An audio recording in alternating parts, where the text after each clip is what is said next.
कटे फटे लाशें, शॉपर्स में बंद फलस्तीनी बच्चों को अलविदा कहते वालिदैन, इजरायली बमबारी में शहीद होने वाले बच्चों के जूतों को प्यार करती माएँ, दुहाइयाँ देती बहनें, आसमान की तरफ हाथ उठाकर हबीब पाक सल्लल्लाहु अलैहि वसल्लम से अपने दुख का इजहार करते बाप, अपने सर के ताजों को कब्रों के हवाले करती फलस्तीनी सुहागनें और बेजान लाशों को बोसे देते होंठ, आसमान से आग बरसाते जेट हेलीकॉप्टर।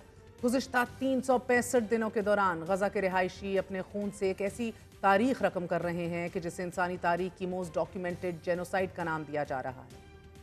गुज़िश्ता साल आज ही के दिन हमास की जानिब से इसराइल के खिलाफ ऑपरेशन अल-अक्सा का आगाज़ किया गया था और 1000 से ज़ायद इसराइली शहरियों को हलाक करने और 250 से ज़ायद को यरगमाल बनाकर गजा ले जाने के बाद से इसराइल ने फौजी ताकत का इस्तेमाल करते हुए गजा के बासियों पर जहन्नम के दरवाजे खोल दिए।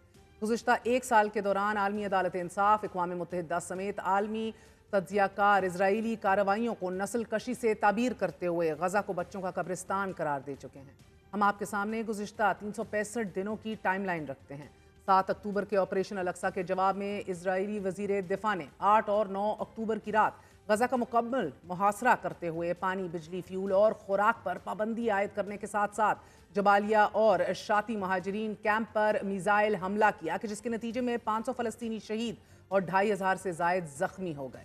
दोनों कैंप्स की इमारतें मुकम्मल तौर पर मुनद्दम हो गईं और महज 3 दिनों के दौरान नकल मकानी करने वालों की तादाद 4 लाख से तजावुज़ कर गई। और 10 और 11 अक्टूबर की दरमियानी शब ह्यूमन राइट्स वॉच ने यह ऐलान किया कि इसराइल गजा में फॉस्फरस बमों का इस्तेमाल कर रहा है and the entire world remained quite. साथ ही इसराइल ने इस कदर शदीद बमबारी जारी रखी कि 12 अक्टूबर को ही वर्ल्ड हेल्थ ऑर्गेनाइजेशन ने वार्निंग दी कि गजा के अस्पताल फुल हो गए हैं और जख्मियों का मजीद इलाज अब मुमकिन नहीं होगा। 13 अक्टूबर 2023 को इसराइल ने 24 घंटे के अंदर अंदर गजा के बासियों को शुमाली गजा छोड़कर जनूब की तरफ नकल मकानी करने की वार्निंग दे दी, जिसे वर्ल्ड हेल्थ ऑर्गेनाइजेशन ने डेथ सेंटेंस यानी कि मौत का परवाना करार देते हुए ये कहा कि जनूबी गजा के अस्पतालों में ज़ेरे इलाज जख्मी इलाज ना होने की वजह से रस्ते में ही अपनी जान गंवा रहे हैं। ये वही वक्त था कि जब एक तरफ इसराइल फ़लस्तीनियों को नकल मकानी पर मजबूर कर रहा था तो दूसरी जानिब इसराइली बमबारी इस कदर तेज़ हो गई थी कि 1 घंटे में 2 से 3 दर्जन एयर स्ट्राइक्स की गई थीं। ये हमले इस कदर शदीद थे कि ऐसी ही एक एयर स्ट्राइक में 50 से ज़ायद ख़ानदान सफ़ाए हस्ती से मिट गए थे। नाज़रीन, इजरायली बमबारी के 7वें दिन गजा में पानी, फ्यूल और बिजली का ज़ख़ीरा 24 घंटे से कम रह गया था और दूसरी जानिब इसराइल बमबारी जारी रखे हुआ था।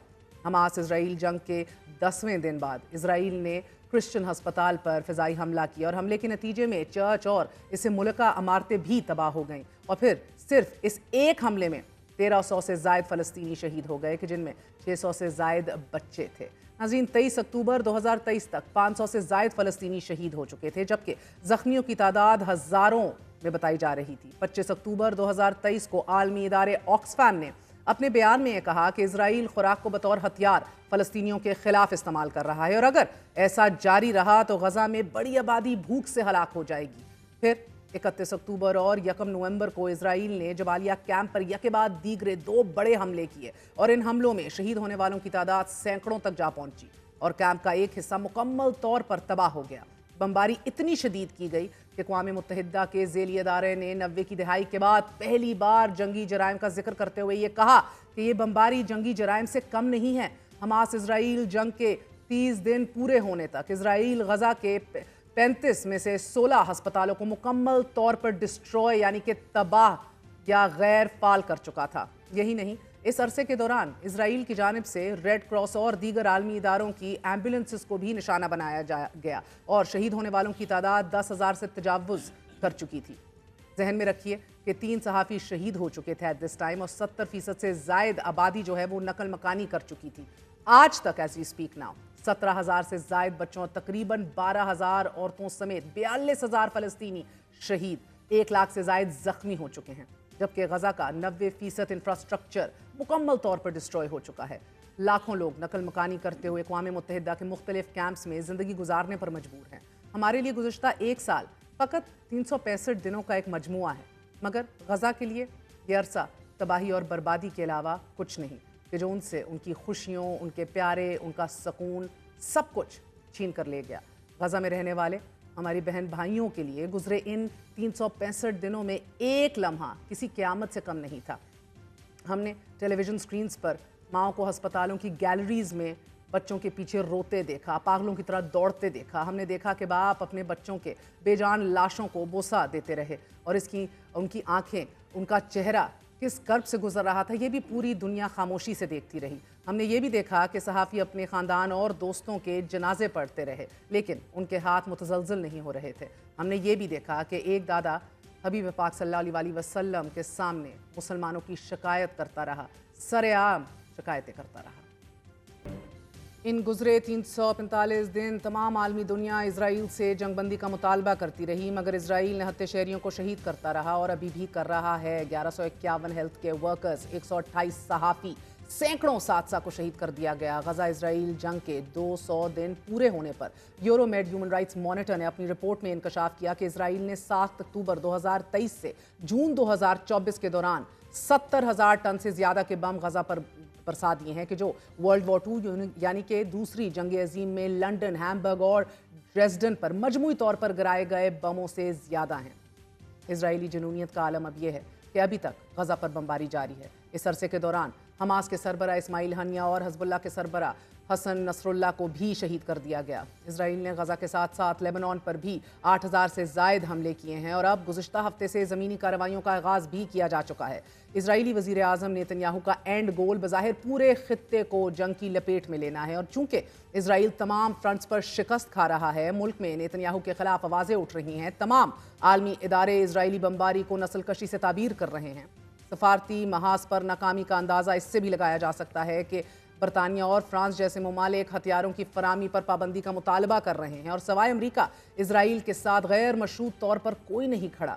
और यही वजह है कि नेतन्याहू अमरीका को इस जंग में घसीटना चाहता है। नेतन्याहू अमरीका को ईरान से डराते हुए बरमला ये कह चुका है कि ईरान इजराइल के साथ साथ अमरीका के लिए भी बहुत बड़ा खतरा है, ताकि ईरान और अमरीका के दरमियान कोई जंग शुरू हो सके और इसे एग्जिट यानी एक एग्जिट स्ट्रैटेजी मिल सके। ये जहन में रखिए नाजरीन के Netanyahu as we speak PR कानूनी जंग तो हार चुका है, लेकिन अब फौजी जंग भी हार रहा है और उसकी बका सर्वाइवल वाहिद शायद इसी में है कि अमेरिका को ईरान के साथ बराह रास्त तनाज़े में घसीटा जाए। हिजबुल्लाह हमास से ज़्यादा मुसल्ला है, ज़्यादा वेल ट्रेंड है। इजराइल हिजबुल्लाह को कैसे पीछे धकेलेगा, इसका जवाब दुनिया में कोई नहीं दे सकता। जो कुछ हो रहा है वो बुनियादी तौर पर तमाम मगरबी मुफादात और इंटरेस्ट के खिलाफ है। इराक, यमन, शाम, लिबिया में मगरबी पॉलिसियों की नाकामी के बाद इसराइल की ये गैर मशरूत अनकंडीशनल हमायत एक 5 जैती जंगी थिएटर खोलने के मुकम्मल सिग्नल्स दे रही है। अमरीकी सदर रोनाल्ड रीगन ने 1982 में याक शमीर को बेरूत पर बमबारी करने से रोक दिया था and he was very worried about the optics at that times. इसी तरह साबिक सदर जॉर्ज W. बुश ने भी सेटलमेंट्स के लिए इमदाद बंद करने की धमकी दे दी थी। These are 2 Republican presidents we are talking about जिन्होंने ये मौकफ लिया था। लेकिन who do we have right now?